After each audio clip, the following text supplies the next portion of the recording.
All right, guys. Well, welcome into the interview. Today, as you can see, I've got Mr. Nursey with me, someone I've been actually chasing for a little bit of time to hop on an interview. So I am excited for this one, man. In terms of this interview, there's one reason, and you guys would have seen it in the community that I put in when I was kind of pitching why you should come to this call. I said, in the last 30 days, I think you've added, am I right in saying, man, about 4K a month in terms of new deals, new clients? Yeah, I'd say just north of 4K. Way. Yeah, which is obviously incredible growth. But also, the reason I think it'd be really good is because you've been in the program a while. So it's not like that just happened, like right away. You've tried different methods of getting clients. You've currently got a method that is doing well, right? So anyway, what we'll do, man, is if you want to give a quick intro, just for people who haven't seen you in the community, don't know who you are, and then I'm gonna grill you with some questions to get some value for everyone. For sure, man. So I'm Malachi. I'm 22. I run a organic content agency that helps personal brands establish themselves and grow on Instagram. I've been in the program for probably around 4 years now, and yeah, just came back in a couple of months back and really enjoying the process. Love it, man. Love it. And again, for everybody watching, I think that's important to know because, some of the people we interview, I'll interview them 3 months into them joining the program or maybe 6 months, right? Everybody's journey is obviously different. And I think what I love to see anyway is when somebody joins, and even if they don't take off like a rocket right away, they come back to it. And that's, I love to see that because it's like you have the access, Mm. you probably have a lot of the know-how of what you need to do, but obviously you've come back just kind of for the community, the support, the accountability, and all of that, man. And yeah, I love to see it. I know Ethan, who's on the call, I did an interview with him, kind of similar, Yeah. hopped in and then came back a little bit later. So awesome, man. In terms of, I guess the big question everyone's going to be asking, which we're just going to hit it right away, man, is getting clients. Okay, what's the secret sauce? How does it happen? How do you do it? Walk us through kind of your process. Only share what you want to share. You don't have to give away every detail, but as much as you'd like to. Yeah, for sure. I'm happy to dive into it. So the process I've kind of dialed in now is Upwork, golden platform. It's Love just it. it hands clients to you. So generally I'll be sitting on Upwork. I aim to send about 20 to 30 proposals a week. And all the proposals are personalized Loom videos. So what I do is I basically record a Loom video off the flip, just going over how I'll support them and also jumping into my portfolio so I can share relevant results. It doesn't really follow a script, just a Mm. general rough framework. And then I pitch them on a quick call to move forward with us. And then it's usually a one call close, sometimes a two if they want, Sweet. a little bit more information and strategy. But that's the Love it. current channel for acquisition we're using. Love it, man. Love it. And I'm going to put in the chat just for everybody who's listening in, kind of like a sample structure. Again, though, like Malachi said, like don't copy it, stick to it, right? Like this is just a structure so that if you're doing your first personalized video to a prospect, that you have a little bit of framework, but like lean into it and just go with what flows and sounds most natural. That's something during the week I saw a loom from somebody and it was great in terms of Mm. what they said, but the delivery, it was very like robotic. You could tell they were reading off a script, and I was like, it's good, but like if I saw it, I'd know you're reading off a script, so I'm just not going to connect with it. But love it, man. Love that you're using looms. Obviously, love it even more that it's working and you're getting great results with it. What are some of the things that you would include? Not that you do it every time, but is there certain things that you do try and make sure that you put in that you feel kind of helps you connect with them or really even just get them to reply back to it?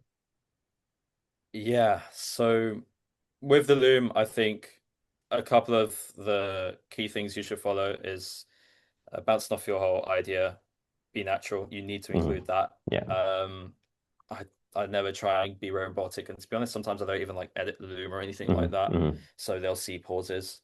Um, I think things to include in the loom. First off, actually how you're going to help the prospect. So not Hmm. really just listing, what deliverables you can provide for the prospect, but really Hmm. taking them through the journey and the process of becoming your client and why they should become your client so they can Hmm. get a little bit more emotion towards buying into you. Then I think really important part to include beyond that is a portfolio, Hmm. proof of results, especially relevant ones. So if you found a prospect that is a financial coach and you have results or even a case study centered around a financial coach, do share them in the Loom video, talk Hmm. about it a bit and reference it back to how you would help them achieve the same results.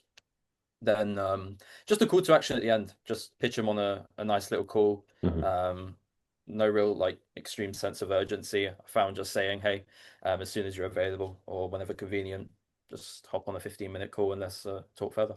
Love it. Love it, man. Nice. And I think something I've really noticed, man, with the wins you've sent us recently is they're quite high ticket, like they're Mm, not 200 a month, 300 a month deals. Like I think most of them have been 1,000 plus per month. yeah. Has that been like a kind of conscious effort of like trying to, I guess, find jobs that might look like they're going to pay more? Or what's kind of been the process behind that, man? So the process I've been following is generally speaking, I apply to anything that I think is, a qualified prospect. Hmm. Hmm. Someone that can have money for Yeah. sure, but I just dial in based off of what they provided in their proposal. Generally Hmm. speaking, if someone is a bit higher ticket, they are going to want to explain in the proposal, in the job listing, in a bit more detail so they find the right fit rather than Yeah. just emotionally creating a job listing, for Hmm. example.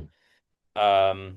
But I think, the thing I've done beyond that is just increasing the prices and pitching the prices no matter what. At the end of the Hmm. day, the worst they can say is no, and the best thing they can say is yes, let's move forward. So increasing the prices has led to a lot of these higher ticket opportunities. Hmm. Um, I would say even more than just looking at qualified jobs. Nice, nice, man. Yeah, and I think again that's a question a lot of people have is like when can I increase my prices or how do I find these higher priced clients? Like you said, half of it, of course, is finding people that will just have more budget. Because obviously, if Mm, somebody only has a 200 a month budget, yeah, it's going to be hard to sell them a yeah. 2 grand package. But at the same time, as you said, it's the confidence of just going for it. Like there's never going to be a Mm, perfect time to up your prices and charge way more. Like you're just going to yeah. have to test it out and see how it goes. And I think another thing people get a little bit maybe even confused about, man, is they'll see a higher ticket price and they'll assume it's the exact same work. So they'll see a 500 a month deal and 1,000 per month deal and go, oh, you're exploiting them. You're charging double the money. It's like, no, you're probably doing double the work. You're doing more deliverables for them. So I think that's just a very important Mm, caveat for people listening in that might not be in the community. Maybe you're watching this on YouTube that, charging more typically means you'll do more for them. But obviously, I'd rather do more for a client if they're going to pay more. Just makes mm. sense, right? Like better to have Yeah. more from each client that pays you. Yeah, No, cool, man. absolutely. And in terms of niching, man, I know you said there at the start, kind of in your intro, right? Like you help personal brands, and so you're quite clear on that.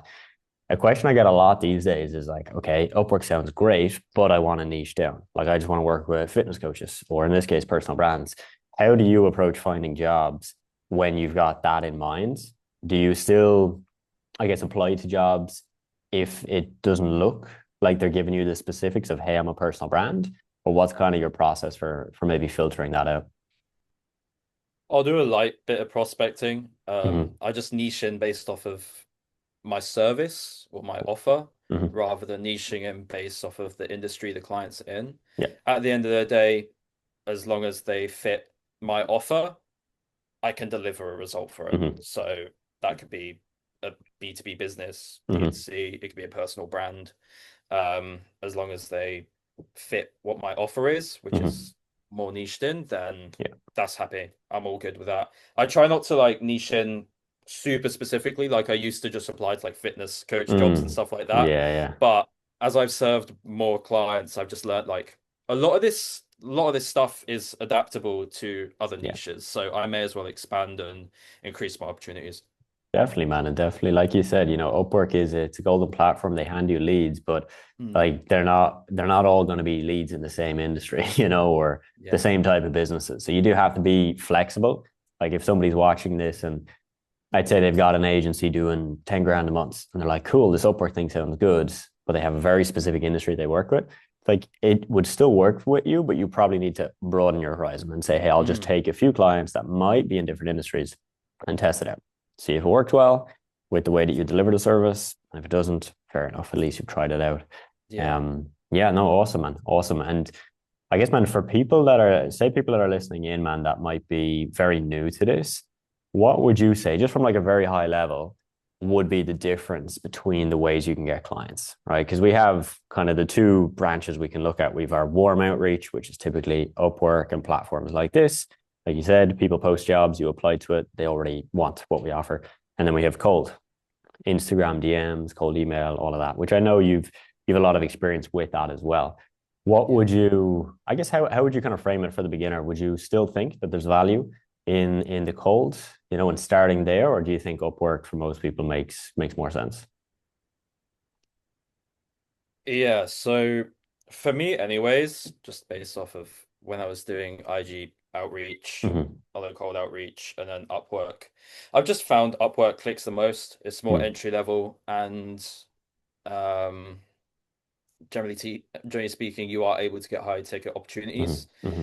I found anyways when trying to do cold outreach, it is harder to pitch people on the service. It requires a lot more sales skill. It Yeah. requires a lot more data. Hmm. But with Upwork, it's just kind of like the people are warm. They are looking for someone to help them. So Hmm. you're already halfway through the process of Yeah. prospecting and getting in touch. Um, so for me, anyways, I've always felt that Upwork is just the best opportunity until you're able to create like a full system that you can delegate. Hmm. That would be another way of acquiring clients. Yeah. Love it, man. Love it. And something I skipped over, man, at the very start that I should have asked you is like, what was actually your initial motivation to start a social media marketing business? Ah, it's a Because I good know it was question. it was a little while ago, so I'm sure it's kind of changed, through the journey. But was Yeah. it just to not get a job, kind of just have your own thing, a bit more freedom, or? I mean, it was always down to like the opportunity of your development over the years. Of course, there's the fact that I want more time freedom. I Hmm. want more locational freedom as well, but also just Hmm. the opportunity for growth. Yeah. In terms of how much money you can make and Hmm. everything like Hmm. that. I feel like starting a business on a proven model was the best approach. Hmm. But, you know, the motivation goes a long way back because I I was doing theme pages before an agency. I was Yeah. I was doing other things like selling stuff in e-commerce. Yeah. So it was always a bit there, Hmm. anyways. But I think the core of the motivation would be the development and the opportunities that come with that.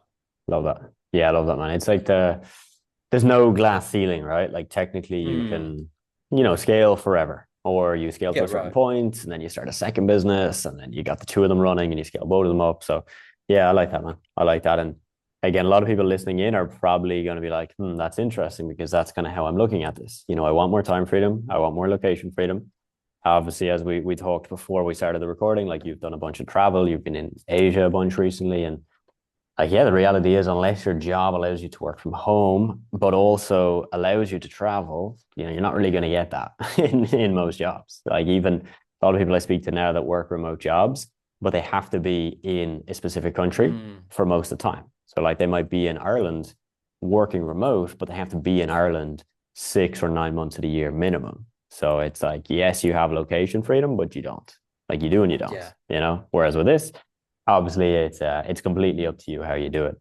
And yeah, man, interesting because like very similar to me, I did some theme pages, I did a bit of e-commerce, a little bit of drop shipping and all of that. And I do see that's very common with a lot of people in this space. You've tried a few Hmm. things. If somebody's tried forex trading or crypto or some type of online business or side hustle. And it's like, yeah, as you said, when you finally find something that is not that the others don't work, yes, they can, but like something that is more proven, more sustainable, hey, you just got to latch on and just go head first. Yeah. Definitely, definitely, man. Question I have for you, man, is more on kind of the mindset side because this is Okay. I guess for most people, right? Like myself included when I started, I had the idea to start in 2018. I watched a lot of YouTube videos, really immersed myself in educating myself, understanding what I needed to know about social media marketing, what to do, what not to do. And I did that for just way too long. I did it for about a year of just learning and learning and learning, which most of us go through. And Yeah. for me, man, the kind of switch of like, I'm finally going to start was I was graduating college. So I was like, well, fuck it. Like, I kind of have to do it now. You know what I mean? It was like, not really any other options because I'd applied to a few jobs, didn't get them. For you, man, like, what was and what has been kind of that, I guess that thing that like mentally has actually pushed you to do it? Because a lot of people have the idea, a lot of people see it and go, that looks cool, but not a lot of people actually do it, you know, like make that Yeah. first concrete step and say, I am going to do that thing. So, like for you, curious, man, if there was some kind of trigger or something that pushed you to just say, you know, enough is enough of thinking about it. It's time to just lock in, as they say.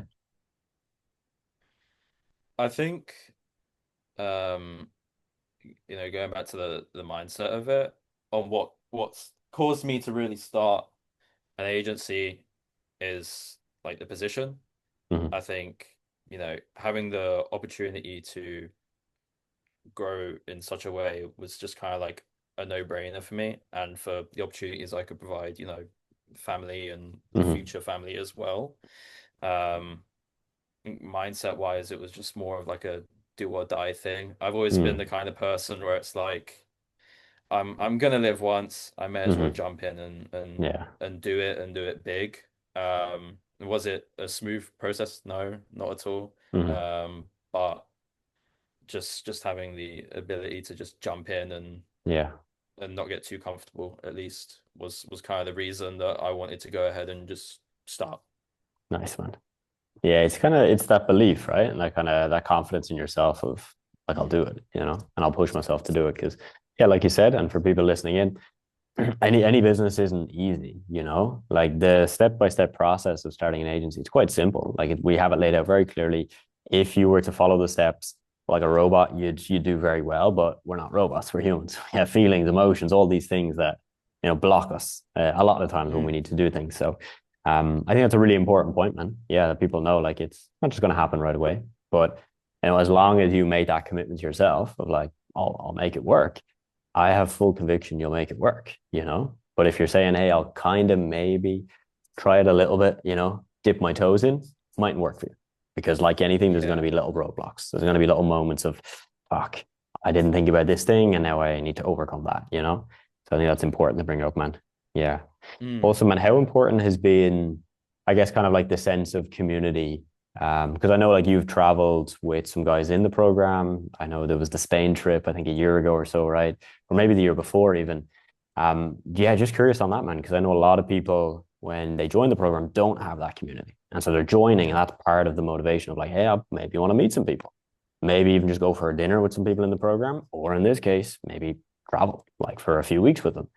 Like just curious, man, your thoughts on that. Because I know for me it was huge. I did it right at the start of my agency journey, stayed with two guys in Marbella. Yeah. We three of us lived together, and then there was like a group of I think two other guys in another place, three in another place, like a load of people at the same time, and it was fantastic, man. It just like made it real, you know, of like fuck, this internet money thing can actually bring you real friends that do the same business. Like this is fucking sick. So for me, it was life changing, man. So I would love to hear, yeah, the feedback you have on just that, man. Networking, building the community up. I'd agree with you, Adam. Like it's like it really is more of a life-changing experience if you get to, network with people and get to meet people who are either in a similar position or a position that you want to be in. Yeah. You know, during my experience in Spain where I met up with a bunch of guys who now I consider good friends, like it was a completely life-changing experience and showed me that it is truly possible. Yeah. Um, I think networking and having that sense of community is just so important if you want that proof of concept that stuff like this is achievable. Yeah. And equally more the sense of accountability and friendly competition. Mm. If you're seeing people really do good numbers, Mm. then it's only going to push you to want to achieve similar. So it's going to kind of fast track your progress. At least that's how it was for me Mm. anyways. Like it really kicked me into gear. Yeah. Yeah, I love it, man. Absolutely love it. Because, there's people that will like not do that and they'll not meet up with people and they'll not kind of form those connections. But it's definitely a common trend I can see where people do make that effort. Like they go that little bit further, like you said, because it's that competition, the Yeah. accountability, it pushes you a bit more, you know. So yeah, love that, man. Awesome to hear. And like long term for you, man, I guess where's kind of the next steps? Let's even just say like the next kind of year or so. You don't have, we don't have to go into like figures of like revenue goals or anything like that. Whatever you're comfortable sharing, man. I always found it was helpful to kind of look forward and be like, do I want to just do more of what I'm doing, or am I trying to make some big changes, as in double the team, double the clients? Like, what does that kind of look like? So curious, man, Yeah. what kind of plan you have or rough kind of vision for even the next year or so, man? No, I love the question. I think the biggest thing I want to focus on is building a team that I can trust Mm-hmm. to take me out of the business and help me think of my business as kind of the product that I can sell. Cool. I think that's a big shift that recently I've done that has helped further the growth and Mm-hmm. separate me.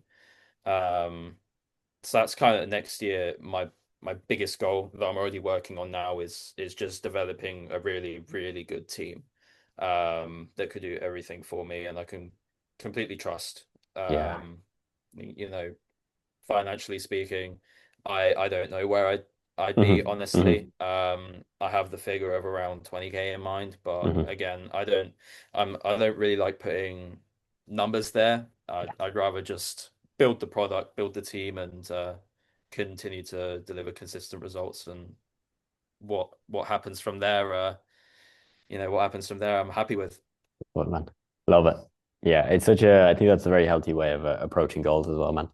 Yeah, if you focus too much on the numbers, people can, yeah, just, do things that they probably know they shouldn't do just to get to the Mm, number, like sign the client that's not actually a good fit, but it'll yeah. push you over the 20K a month mark, like that kind of stuff. So, it's much better, man. Focus on the inputs, the team, the system.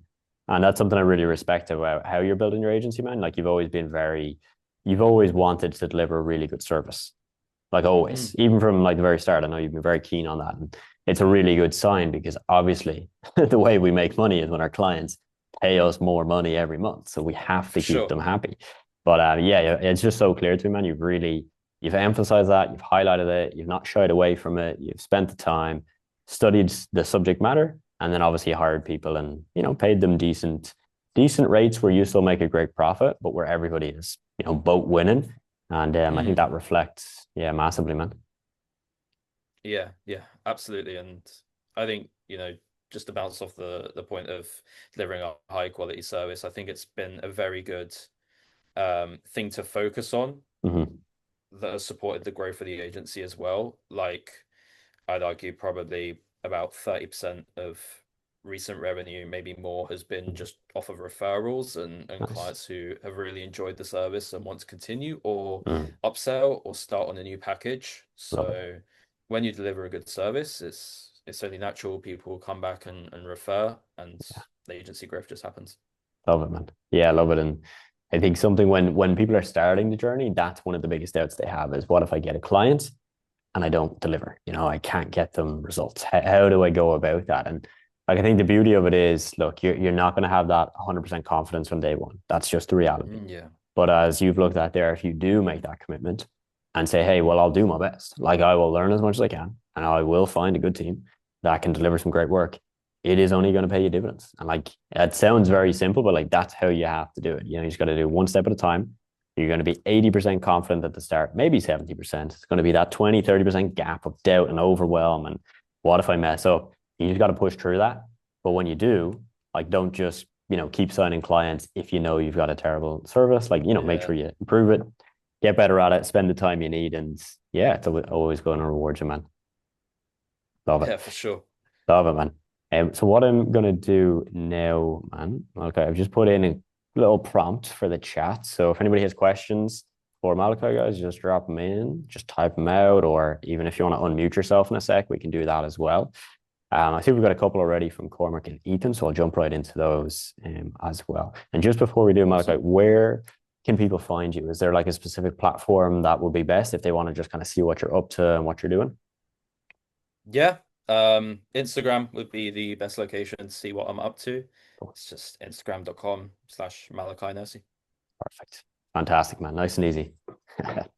Yeah. I'm jealous of people with a unique name, man. I'm very jealous. I have one of the most unoriginal names in the world. So it's like people type my name and they see a million other things before they see me. So I love it, man. Nice to have. When I have, It's all right, but yeah, you yeah. do get the pronunciations. That's the downside, of course. That's it. Yeah, pros and cons of everything, eh?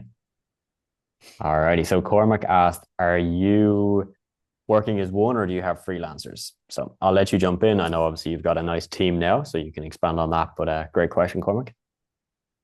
Yeah, so um I used to work as one, but now I've hired or started hiring a team. I've got a full-time editor. I've just brought on a second editor who I'm training up. We have a graphic designer as well, and a VA who I'm training as a social media manager. So about 5 team members.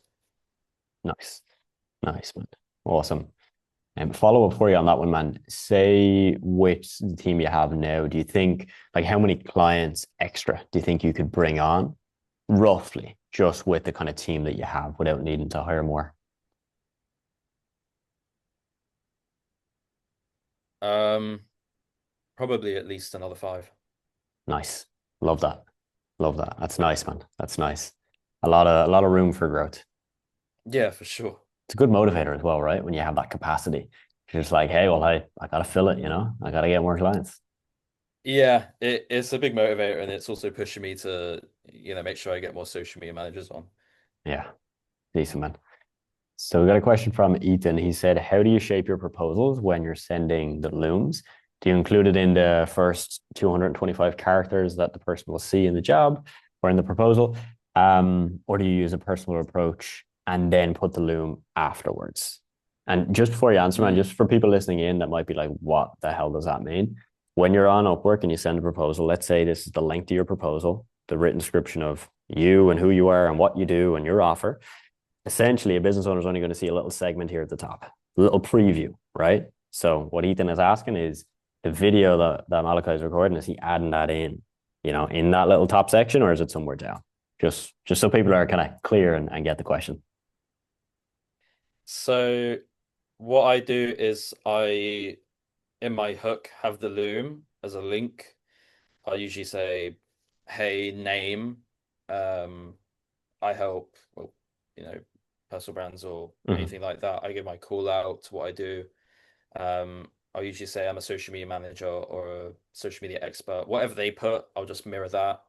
And then I'll just say with 4 years experience, and I'll just say I've recorded a quick video Mm-hmm. that explains exactly how I'll help you achieve result. So I'll just put result in there, which is based on what they want out Mm-hmm. of me. Or if it's like a problem they're facing, it'll be like I've made a Loom video explaining how I'll help you fix XYZ. And then it's just a link to the Loom video so that they can see that. Because from what I found, anyways, is if you don't talk about the loom and it doesn't show in that hook, then it doesn't give that emphasis Mm-hmm. or reason for the prospect to actually look at your proposal. If they see the loom link, then they'll, want to think, okay, I should click this so I can see it, like just naturally. Compared to if it's hidden, then you don't get that bonus. Yeah, makes so much sense, man. Totally does. I think what's really good about your approach, man, which obviously clearly works, right? But just from a marketing perspective, makes so much sense. Is like a lot of people hear Loom videos work, right? They hear, okay, I should add Loom videos to my proposals, but Yeah. they don't do it the way you've just mentioned. You mentioned very specifically, like you're identifying in the job post a pain point, a problem, or a result they want to get. And you're making Yeah. sure that you don't just say, hey, here's a video that I recorded. It's here's a video recorded for the problem, for the results, and that might seem like a very small thing for people listening, but like that shows that you paid attention. That shows that you really read the job. Like that's the kind Mm. of thing that makes you get a reply. If you're just going to say, oh, well, I'll try looms because the guy said looms work, and you just go, hey, here's my proposal, loom link, probably not going to work for you. Like, you know what I mean? Yeah, Not the medium that's broken. It's how you do it and how you present it. So really that's glad you right. brought that up, man. It adds the personalization and the Yeah, value to the loom. So definitely. Definitely, man. So yeah, Ethan, great question, man. Felicia, congrats on that new client. So it was just hit her day, so great to see. You said what was the first team member you brought onto your team? Graphic designer, VA for outreach, or anything else? the first team member I brought onto the team was a video editor. Reason for that is because it's a hard skill. Mhm. It's a skill that takes a lot of time. So it's something I just had to delegate immediately. That way I could focus on client acquisition and other parts of the service that take less time. But yeah, the video editor was the most valuable and was the first one. Makes sense. Good question, Felicia. And Leanne's question is actually kind of like a tag on from that, Malachi. So it's Mhm. how far into the journey did you hire people? So I know you said there you kind of outsourced it pretty much right away because you knew obviously, yeah, like I need to get clients, so I can't spend all my time editing videos. Part of her question is for someone lacking experience at the start and worried about getting results, would you recommend hiring earlier rather than later? Or were you happy to maybe learn it yourself, build up experience yourself? I would learn. I think that's the best approach to take. It takes a little bit more time, but it gives you that mental confidence. Like if I didn't learn it and deliver the service, I feel like I would have a lot of imposter syndrome. And I think I did end up with a bit of imposter syndrome when I didn't know fully. So just jumping in, learning all the parts, like learning how to do graphic design a bit, video editing a bit, delivering social media content as well. It just gives you that relevant experience to help you push forward mentally, but also gives you the experience to train the team as well, because there'll be certain things you could then pick up on to improve the service. Nice, man. Nice. And just on that, Leanne, as well, it's kind of to give you kind of an idea of most people in the program, it's kind of probably 50-50. You know, some people, like Malika was saying there, will learn it, you know, learn CapCut or a kind of similar, kind of more basic kind of video editing app to a decent level and like kind of have that confidence. The other half of people do hire right away. We find a lot of people who hire right away would be people that really don't have much of an interest in that side. And they're just like, I know this would take me way, way, way too long. So I'm just going to hire right away. But yeah, pros and cons like that. Because if you're going to hire right away, then there's probably going to be that little doubt in your mind of like, you know, will they do a good job or I don't know what to expect. So yeah, definitely just keep that in mind. Oh, all right. I don't see any more questions, but really good questions, guys. Appreciate you asking those. And let's see if there's any more. Yeah, cool. Cormac said, so I'm still in phase one. What's a VA? VA, Cormac, is just a virtual assistant. So typically someone that's doing a lot of like kind of admin tasks.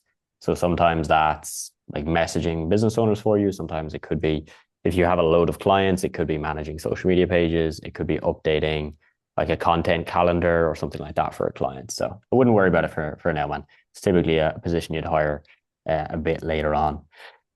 Good. Another question you asked here, man, was would you record a separate loom for each application or do you have a more general one? I think I know the answer already, but I'll get Malachi to jump in. Separate loom on Yes. every single one. Mm-hmm. Because a loom would take me, I don't know, 10, 5 to 15 minutes, depending on, Mm-hmm. if I have to do retakes. Yeah, But the amount of value you can provide to each proposal just by personalizing it is so good and it will set you apart so much that I think it's so much more worth it. 100%. 100%. I'm just gonna back that up 100%. Like, please do spend the time. It's one of those things where when you look at any type of like if it's Upwork, if it's Instagram DMs, it really doesn't matter the platform, right? But any way at which you're going to get clients, we always say this in the program, there's no second place. Like there's no prize for second place. You're either first or Mm. that's it. Like, you know, you're not going to get some extra money just because you didn't quite get the client, but they appreciated your application. You know, like I say, you're either going to get the client or you're not. So the way you got to approach it is like if you got to do less, as in send less proposals each day, or less Instagram DMs or whatever you're doing, cool. But like put in the extra time on each one. It's just the clearest way. And I know mentally that's difficult to do because you might feel like, oh, I'm not doing that much, but it's a game of quality and quantity here. And so if you just blast out like that kind of mass recorded videos that you do one and you have it for everybody, it's just probably not going to work as well. So that extra 20% is what gets you the 80%. You've probably heard of the 80-20 rule, but like that's a perfect example with Loom videos and with Upwork is that personalization. That's the 20% that gets you 80% of the results. Right. The other 80% is you doing finding the job, writing the proposal, doing all of that, which will get you some of the results, but it's that little piece that's the cherry on top. All right. So Noel asked, out of your monthly revenue, which is about 7.8K roughly, what portion is profit? If you want to answer. So it's up to you, Malachi, if you want to answer that one, or if you want to give even like a rough idea of what that looks like. Yes, it's in the ballpark of like 60% just Cool. off of team systems and Yeah. other tools. It's a bit lower than that right now because I'm investing in a Mhm. lot of like education, Mhm. but just based off of that, about 60. Cool. Cool, man.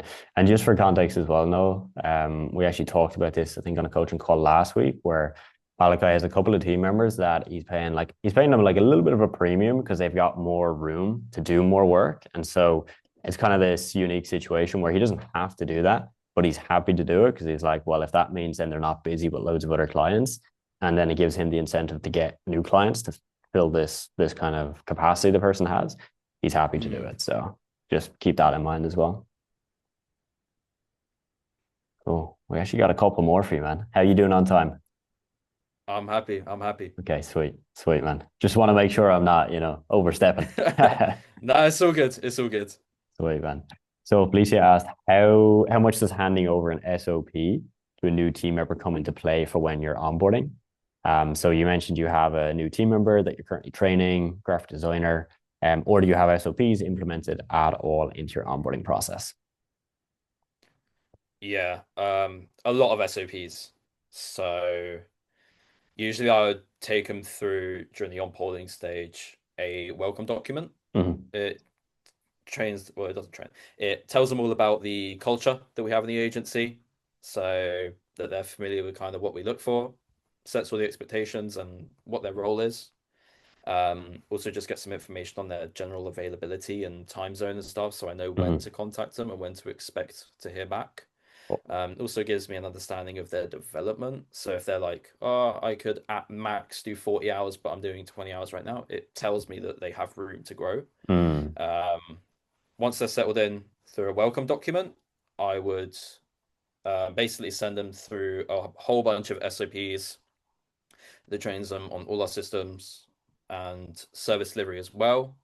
The SOPs will have a written step-by-step guide and then a Loom video as well, just going through the process so it's nice and clear. But very, very valuable thing that I added into the agency were the SOPs. They've allowed me to trust the team so much more. Nice, man. Cool. Ethan asked, when you hop on a sales call and a potential client mentions they'll come back to you, so they're talking to other people, do you offer them any free content or an audit to keep them warm while they're in the decision-making process, or what do you do? I love that question. Yeah, it's good, isn't it? Um, I do sometimes have situations where they are like, I do have more calls lined up that I'll go through. Hmm. But I will probe them a little bit. I'll ask, of course, on a scale of 1 to 10, 1 being they want to get rid of me right now. They think I'm terrible to 10, I want to move on ASAP. I'll get a rough figure of where they're at right now.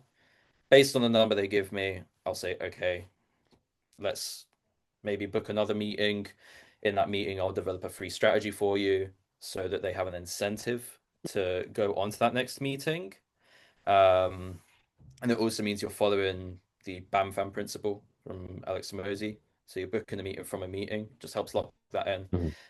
And to prevent them from saying like, oh, but I could potentially just hire them and stuff, I'll just say, um, that they can cancel a meeting if they want. It's Hmm. just so that we can get it locked in and so that I can provide the time to them when it's needed. But that's generally what I would follow if someone asks that. I wouldn't try and probe further. I would just try and set the value for that next call and that next opportunity. Yeah, it's a great way to approach it, man. It's not too pushy, but like that you're not just letting them, go and leave and have no kind of deadline as to when they're going to come back to you either. Yeah, nice, man. Mm. Nice. And one more question for you. So from Cormac, you said, did you start building SOPs after you hired your first team member, or did you have them beforehand? So I actually built a number of them before. Um, before I hired, and I use the SOPs myself to make sure that they're actually good and that a team member can follow them. But then when I hired my first, you know, my editor or I hired another team member, every time I find that there's things I've missed Mm. and quite a few things I've missed. So then I have to create more SOPs after. So it's really more of this hybrid approach where I try and present as much as I can to them so that when they join, they have a clear process to follow. But I am going to miss things. And I just say to them, like, look, if there's something you're stuck on or confused, message me. I will support you. Then I'll build a SOP so that you can follow that in the future. Love it. Love it, man. Yeah, like typically with that, Cormac, you're gonna have to iterate. It's not gonna be perfect from day one. And like that's one thing you'll hear us talk about a lot for like all types of the actions you got to do in this business. It's like it's always one foot in front of the other. So like never feel like it has to be 100% perfect and all figured out because like nobody does. Like Malachi was saying there, like you're gonna add to it. You know what I mean? Like you're gonna create a system and then get somebody into it and then go, actually, there's this other thing. There's this question they asked me that I didn't even think of. I'm going to add that into it now. So you'll update it. So don't worry too much about getting it perfect from day one. And yeah, Felicia, one more. Let's do it. Let's do it. She said, if you can, could you walk through the premium payment setup for your team members? I'm trying to understand whether they're being paid at the highest rate, even though the workload hasn't reached its full potential, given that you could still bring on several more clients. Yeah, it's a good question. So my perspective on paying a little bit more in some situations where, okay, are we paying them full rate even if they don't do all the deliverables, is to lock in talent. Mm, I think as the agency grows, it goes from this position from delivering service to becoming more of like talent acquisition and finding the right people who are potentially even smarter than you. hmm. Yeah. And it takes a lot to find these people. So when I find them, I want to make sure they're paid right. And I want to make sure I'm locking them in so that they don't have any reason to go to Mm, another competitor or anything like that, because then that's going to harm my growth. But even beyond that, right? It's one of those mental frames for me where I'm paying this premium right now, but it's an investment in them and also in my opportunity to bring on a client. As soon as that client is brought on, I can immediately begin service delivery without having to stress about hiring extra talent. It means better service. It means I have more confidence in the ability to grow the agency without reaching any really heavy bottlenecks or harming the service. yeah. Love that, man. Love that. And like you said just a second, that really, yeah, the more you're going to grow, the more you're going to need serious people. Yeah, like when you're just starting, your editor, it's very much a freelance thing. Like they're Mm. working with you. You might have one client that has maybe 10 videos they need made per month, and it's going to be very just kind of month to month and a little bit loose. But like, yeah, the longer you're in it, the more clients you have and the more money you're making, the more you're going to start to crave what Malachi is going through now, which is like bringing solid people on because it's more peace of mind for you and you can get out of the day to day a little bit more as well. So again, kind of come back to that point with Cormac, like it's very much, you don't start with a video editor on a 20-hour a week contract. You start where it's like, hey, I'll just pay you per video here and there whenever I have a client that's ready. And then eventually that turns into something a lot more serious down the line Mm. from there. Cool. Awesome. Well, man, before we wrap it up, would you have, I guess, I normally ask people like if they have any kind of like last piece of advice for people, specifically those that haven't even started, they're kind of still in that phase of, do I want to do this social media marketing thing? Like, you know, should I do it or should I just stick with my job or should I, you know what I mean? Just not do it. What would be kind of just kind of like your leaving remarks as advice to that person? Yeah, good question. I mean, it'll be the advice I would give myself, you know, um, if it was advice I was giving myself, then just jump straight in. Jump straight in, have fun, don't overthink it too Mm, much, and focus on the client. Naturally, there'll be things that you mess up. Naturally, there's going to be things you do great. You can't prevent any of them, so just focus on enjoying the process. Um, But even beyond that, um, hustle hard, right?